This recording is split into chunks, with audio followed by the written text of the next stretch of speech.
I mean, I was never a Christian all my life. I mean, before that, I've already went through, I mean, my parents were deaf, lack of communication, and it was just hard, really, just knowing what was right and wrong. So, and then I seeked a Savior and found Jesus.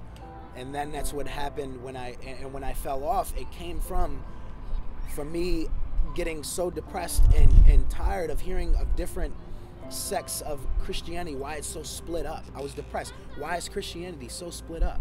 Why is it? This must not be real. I started to seek different things that would help me feel convinced. Science, evolution, psychology, atheism. I was an atheist. I was lying to people, telling them that I have joy, I have my peace. Let me be, and I started to criticize Christians. I mean, I have some friends, even on Facebook, I used to leave comments and say, I would just criticize people for no reason on their belief. And it all came down to, and I finally noticed, and something just really hit me, that I'm still empty. I miss what I had as a Christian. I seeked different things. These, I mean, some people said Buddha, gazing at the sun can, give you pureness and joy, and so many things that I've experienced, and I just noticed that nothing was giving me the same fire that I got off of Christianity at first. And then just hearing about GYC, and I said, what, I gotta go there, since I had I had that desire to believe again, but I couldn't. It was so hard to believe. This is nothing but like last week I would laugh at someone for saying that they believed in God. I called it the Santa Claus effect. It's self-explanatory, the Santa Claus effect. Nothing but last week. And but the deep down though, even though my mind did not believe, I wanted to believe. I had that desire to believe in the Bible. I wanted to know if this is really true. So I decided to come to GYC. And coming here, I'm just like, God, you're gonna have to do something awesome. If you're real, you're gonna have to like heal someone in my face. You're gonna have to like pick up a chair and throw it.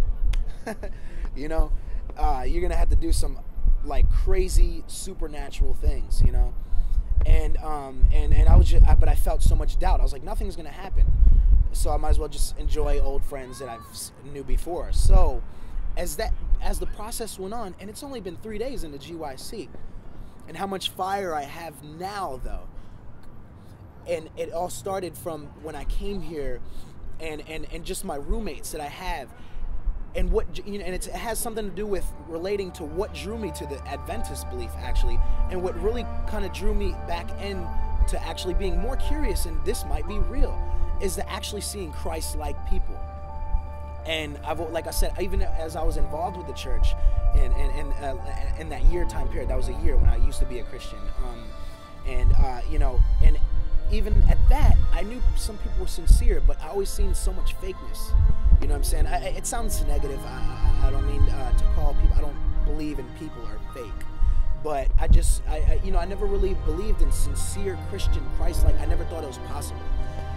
My roommates, they're so they decided to just hear me out. They could let me talk for an hour and not just like interrupt and go on about their own selves and stuff like that.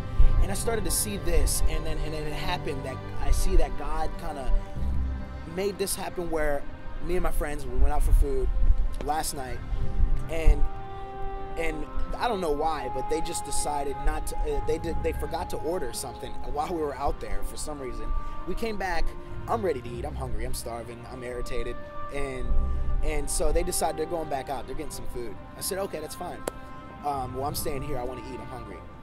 I ate and just was like, I want to call someone, and I just went through the phone book and just like press something, and it didn't even start from A, it went all the way to P. Your phone book, I just pressed it, and it went to a friend of mine, and I called her, and we just talked, and just the things that she said, it just spoke to me. It spoke to my heart, and from there, instantly, I got off the phone. I swear, it's like I was awakened. I was awoken. What's the word? I don't know. I failed English, but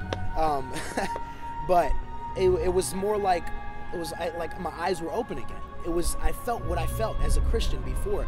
I started to see all these connections and puzzles, what God was doing to reveal Himself. But normally, what was pretty crazy to see, that normally I would have thought that that's just a regular earth thing, that, you know, a earth cycle, some science explanation that, you know, oh, that, you know, hey, they decided to leave and I had that time to call that person to minister to me. And that's just a life thing. And this is how I know this, it was so sincere of God really speaking, God's spirit, correct?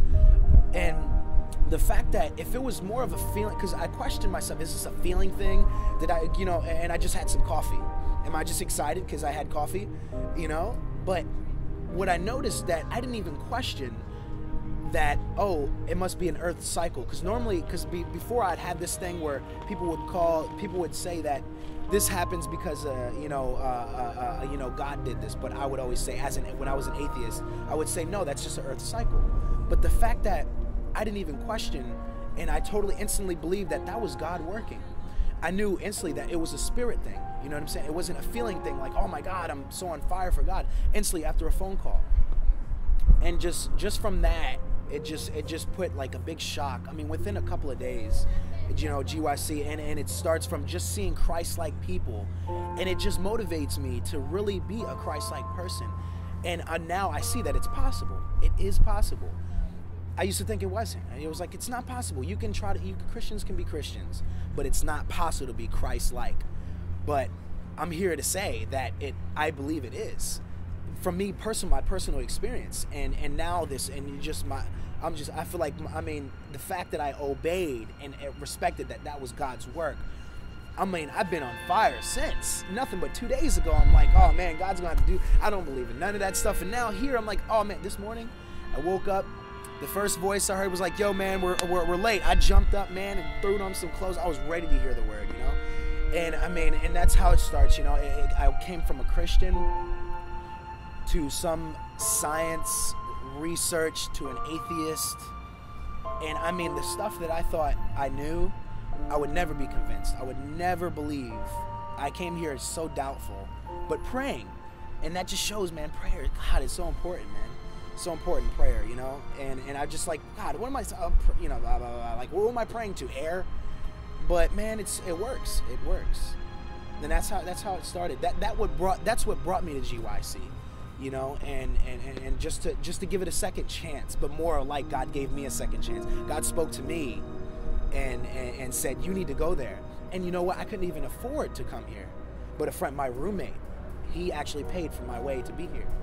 So it all came from that, you know, and I feel totally blessed, you know, to really, you know, to even, you know, to be worthy enough to be saved again. I denied Christ. I denied the Trinity. Or whatever, you know, whatever you want to call it. I denied this thing right here, this thing, the existence of God. I denied.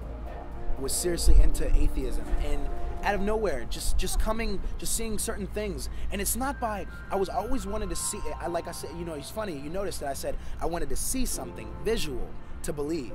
But God spoke through my spirit that opened up, that I believed something that's so simple, that as in God made this destined, that he left so I can make the phone call. She ministered to me. And finding a group of friends that I got to give my testimony to. The fact that I told myself last night, the fact that somebody told me last night that I touched them. I blessed their life that night. And I said, just last week, I was denying you, God. And I'm worthy enough to bless someone else's life? Really? Me? You know? So, and that just really, and I see the process and the humbleness in Christianity to come from unworthy feeling. You would think unworthy feeling is like, well, no, you want to feel worthy, but really, we're not. But the grace of God, we're redeemed, man. So, and that's how it goes, man. I'm blessed, and I'm just very, you know, I'm just shocked. I'm in shock. I'm in awe, and I'm very sad to go home. You know, I mean, I'm just excited. I'm pumped to get back home and find the church. I mean, you know, and just get back into it, man, and just do the ministry of work, and to show people what I've experienced, to go talk to atheists, to tell them, hey, man, I was there with you. You say you feel that you can't believe, but there's you have to humble yourself to believe. Simple as that, man. Simple, but hard, you know. Woo! That was awesome. Amen. Praise God. Very good job. Listen, you just went through a Paul experience. Oh, See, yeah? it doesn't take God long to convert anyone. Yeah. You know Paul.